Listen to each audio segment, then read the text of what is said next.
So what's going on, guys? DIY Dan, Saltwater Junkie here again, and this is actually going to be video number 3 in a series of videos I'm putting together about a multiple display all running off one sump filtration that I've been working on for the past couple of months. So a quick overview in case you haven't been following my channel. I actually have the center tank, which is a 210 gallon, and then 275 gallon tanks, one on each side of that 210, and all three of those aquariums are running off of one sump filtration that I built underneath the aquarium stands. So this system is fully up and operational. I do have fish in all three of the aquariums, and everything is going pretty well for the most part. I have had a couple setbacks, but nothing that's not expected. So quite honestly, I've been meaning to do a lot more videos than what has been done on this system, but I've just been too busy with other projects to really edit and take the time to do these. This video is going to be basically concentrating on the filtration and the plumbing that I have put into place under this system. For the most part, I did a hard PVC plumb. However, there was a few spots that I used some PVC tubing as well, basically making it a hybrid system. I'm going to go over everything of how I glue my PVC to how I time all my joints and problems that I've had in the past with my previous builds and what I learned and put into place on this build, along with mistakes I made on this build. So basically covering every aspect that you could think of as far as aquarium plumbing goes. So let's get to it. So the first thing I'm going to go over is what I actually used to put this system together. I got a lot of stuff from Lowe's and Home Depot. I also got some things off of Amazon. One thing I will say is if you go to Lowe's anymore to get your PVC, you basically have 90 days to return something, and if you don't have the receipt, you are kind of SOL. I found this out the hard way because I had purchased an overabundance of PVC, so I didn't have to make multiple trips. When I finally got done with the project, it was 4 months after I had started. I took my receipts and my PVC back to Lowe's, and because it was past 90 days, they said they could do nothing for me. So then I tried not having the receipts and taking them back to a different Lowe's, and they pulled up what they could on the cards, said it was past 90 days and they could do nothing for me. And what I found out is they no longer do store credit, so basically I got stuck with a bunch of PVC that I really don't have that much use for. So keep that in mind. I did have the same issue with Home Depot as far as the 90 days with my receipts. However, I went back to a different Home Depot and didn't have the receipts, and they did give me store credit. And that's why I will be now going to Home Depot and no longer going to Lowe's. So I had considered buying the colored PVC off of Amazon until I saw what the cost difference was going to be for this project. Now obviously in a less complicated system it wouldn't be a big cost difference, but with the amount of plumbing I have under this system, it would have been a substantial difference. The other thing about it is I can always go and get PVC and fittings from Lowe's or Home Depot if I have something happen or I want to change something, and it's going to match. So the bulk of all the plumbing underneath this thing is Schedule 40 1-inch PVC. Right off of the pumps, I did use 1-inch return as well until I got closer to right underneath the tanks for volume, and then I reduced those down and used 3/4 inch PVC to go up to the actual tanks themselves. Now it has been a little time since I've actually plumbed this in to now when I'm editing this video, but I would guess that I used 40 to 50 foot of 1-inch PVC, even though it doesn't look like it, and an additional 20 foot of 3/4 inch PVC. So just on the tubing itself, I spent about 50 to 60 bucks. If I would have done the colored PVC, I would have been over 150. So as far as gluing all this stuff together, I used the Odie Clear Cleaner to prime the pipe, and I used the Odie regular clear PVC cement to glue everything together. And I've never had an issue with any of my joints coming loose or leaking over the several years that I've been using this product. Now, one of the downfalls to using PVC from Lowe's or Home Depot is there is obviously barcodes on this stuff, and you don't really want to look at that. But if you time it accordingly when you're gluing it together, you can eliminate 95% of the visual of those barcodes so you don't see it. I think there was only a couple circumstances where I couldn't hide the barcodes. This was actually a pre-made piece that I had on a previous system, and I went ahead and reused it so I didn't have to rebuild it, which is why I couldn't hide those barcodes on that one. So obviously it takes a little bit more time when gluing this stuff together to make sure you're not going to see that lettering or those barcodes. But the good thing about it is it's readily accessible at Lowe's or Home Depot, and it is a lot cheaper. Now, if you do end up making a mistake when you're gluing this stuff together and time something incorrectly, you can use that cleaner to wipe off the barcodes on the fittings especially. On the tubing itself, it doesn't work as good, especially on the red, But if you will keep working at it, you can get these barcodes and some of that lettering off where you don't have the visual anyways. It does kind of dull out the pipe, so keep that in mind, that it won't have as much of a glossy finish once you do this, but it does look a lot better than looking at a barcode on the PVC. So right here's a video of me cleaning off some of the barcodes. This was actually a piece of plumbing from a previous build, and instead of having to rebuild that piece, I decided to reuse it. However, with the new location it was going to be, those barcodes and lettering was going to be right in the visual. You'll notice that the black lettering on the PVC fittings and the barcode came right off with only one time of wiping it down. However, the red lettering on the piping itself took me several times to get it to the point where you couldn't really see it.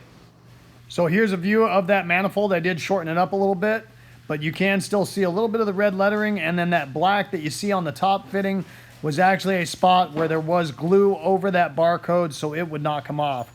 But for the most part, it looks a lot better than what it would have with those barcodes and lettering on there. When doing an aquarium plumbing project like this, it is absolutely necessary that you dry fit everything together. Then what I like to use is a dry erase marker to mark my PVC and my joints, so I know exactly where I need to glue these things together, and that way I can take it completely out of the system and glue it on a table versus trying to glue a lot of this stuff underneath the aquarium stands. When gluing my joints together, I use the cleaner on both sides of the PVC. Now, being as though it's clear, you don't really have to be careful as far as how far back you go like you would with the purple primer. Then I grab my PVC cement, and once again I do the PVC cement on both the pipe itself and on the fitting that the pipe is going into.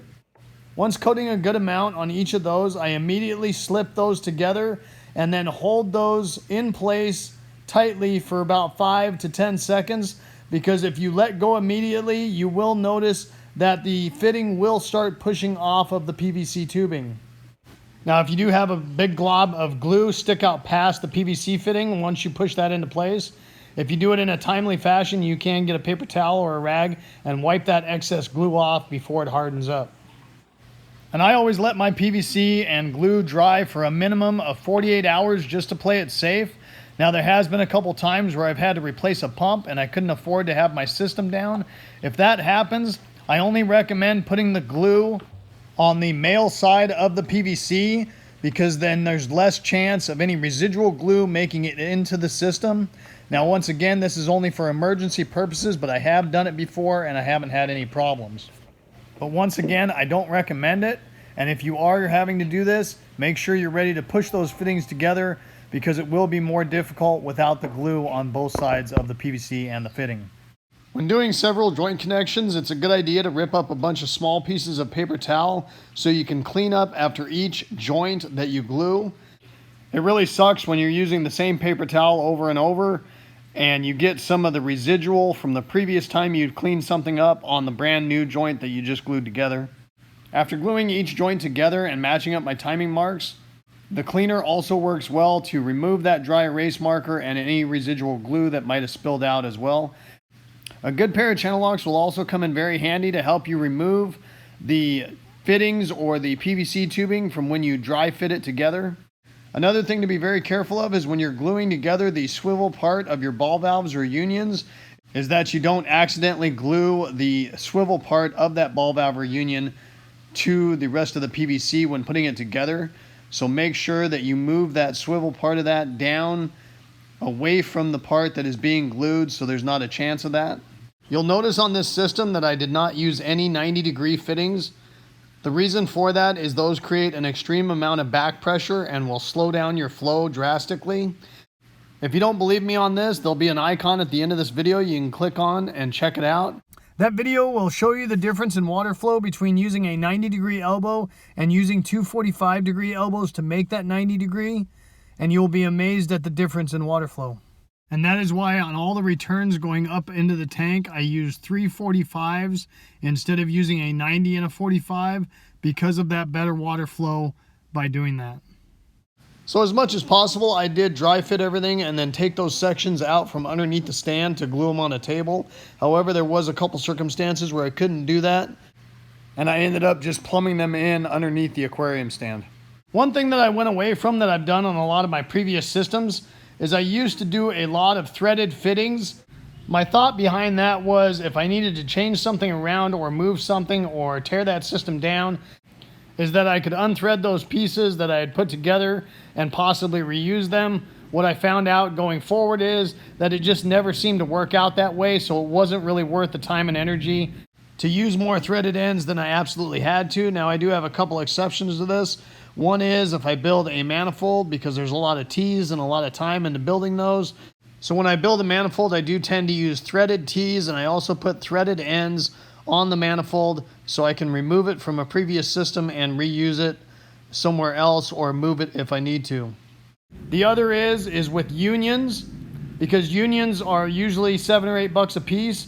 So if I put a piece of pipe on there and I put a threaded end on it and I use a threaded union, I can unthread that union and then reuse that and only have to buy a new threaded end, which is less than $1 versus an $8 union.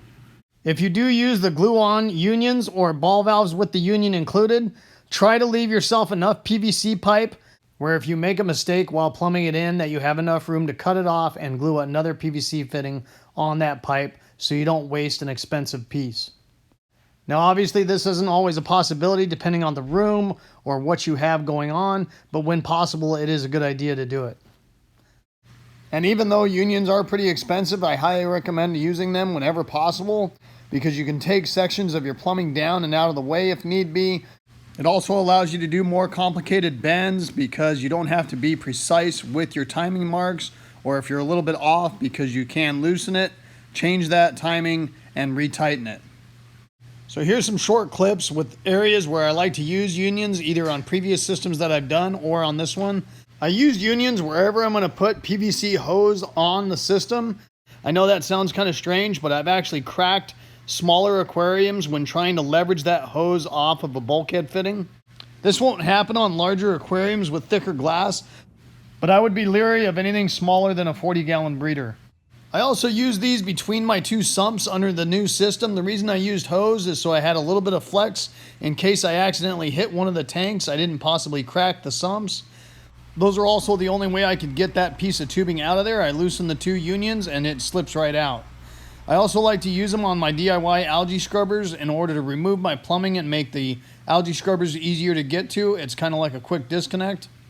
On some circumstances, I also like using them for my return pumps because I always like putting a piece of hose to help control the noise from the pumps. And then sometimes it just makes it easier to pull that whole section of piping out to service or replace those pumps instead of having to unscrew them down at the pump itself. There is a couple tools I highly recommend getting if you are planning on doing a plumbing job for an aquarium. One is a set of good PVC cutters. This makes life a heck of a lot easier to make your cuts up under the aquarium stand. They work really well. And the other is, one you wouldn't really think of, is an oil filter wrench. These oil filter wrenches work amazing for bulkhead fittings. They also work great for the unions. They grab right around the outside of that union and make it very easy to tighten and loosen these connections. Also, a good pair of channel locks will come in very handy. Another thing I had done on previous systems is bought my ball valves separate from my unions. What I realized doing this system is if you buy the unions that include the ball valves, first of all, you usually get a better quality ball valve. And second of all, you have a lot less joints and fittings. And by the time you buy those separate, you've paid for the cost of one that is included with the unions. The cheaper ball valves, like the two smaller ones that I'm using right here, I've had a bunch of those that have failed and just gotten stuck over time, and I've had to throw about 50% of those away because they just wouldn't work anymore. The bigger ball valve that I'm using right here with the unions included in it, I've had that ball valve for probably close to 8 to 10 years, and I've reused it on about 3 different systems so far and haven't had a problem with it. Now, when I do use threaded ends, I use pipe tape in order to seal up those threads. On the PVC fittings, I tend to put about 5 wraps of pipe tape on it to get those to seal. When I'm doing a bulkhead in an aquarium, I'll actually get closer to 10 wraps because I have had a problem with those sealing. But the amount of wraps that you'd put on a fitting depends on the quality of the pipe tape that you actually get. If you get the better stuff, you don't have to put as many wraps. If you get the cheapest stuff out there, you're going to have to wrap it a lot more. And there is a correct and incorrect way to install pipe tape on a threaded fitting. And if you struggle with that at all, I'll post an icon at the end of this video you can click on to help you out. So I did end up doing more of a hybrid system because I did add some PVC hose under the 175-gallon aquarium. The main reason I did that is because I wasn't quite sure what I was going to do with that area up under the stand, whether I was going to need to put an aquarium chiller in there or what I was going to do with it, and I didn't want to spend all that time to hard plumb it in and have to redo it or tear it all apart because something didn't fit. So there is a couple advantages to doing a hybrid system using PVC hose. Obviously, the first is you don't have to worry about timing all your fittings. You put a couple hose barbs in and you can just make your angles with the hose. If you do go with a hybrid system and you're going to be purchasing some PVC hose, I found that it's a lot cheaper to get it off of Amazon than go to Lowe's or Home Depot, and I highly recommend getting the stuff that has the vinyl reinforcement in it. It's a lot less likely to kink, and as far as lifespan and reliability, I think you're a lot better off. So I do really like how a hard plumb system looks, but there is certain circumstances that a hybrid system is just a lot more practical, cost efficient, and easier to do. The last thing I'm going to touch on really quick is how I anchor my PVC tubing underneath the aquarium stand. I got these off of Amazon. They are conduit holders or PVC holders. And then these other style of hooks I actually got from Home Depot or Lowe's, preferably Home Depot at this point, but they were in the electrical conduit aisle. So hopefully you guys enjoyed this video and it gave you some good information. If so, make sure you hit that like button and subscribe to my channel if you haven't already. I'd really appreciate it. The whole concept of my channel is to give you guys the most information in the least amount of time as possible so I don't waste your time. And I hope to see you next time. Have a good one. Later.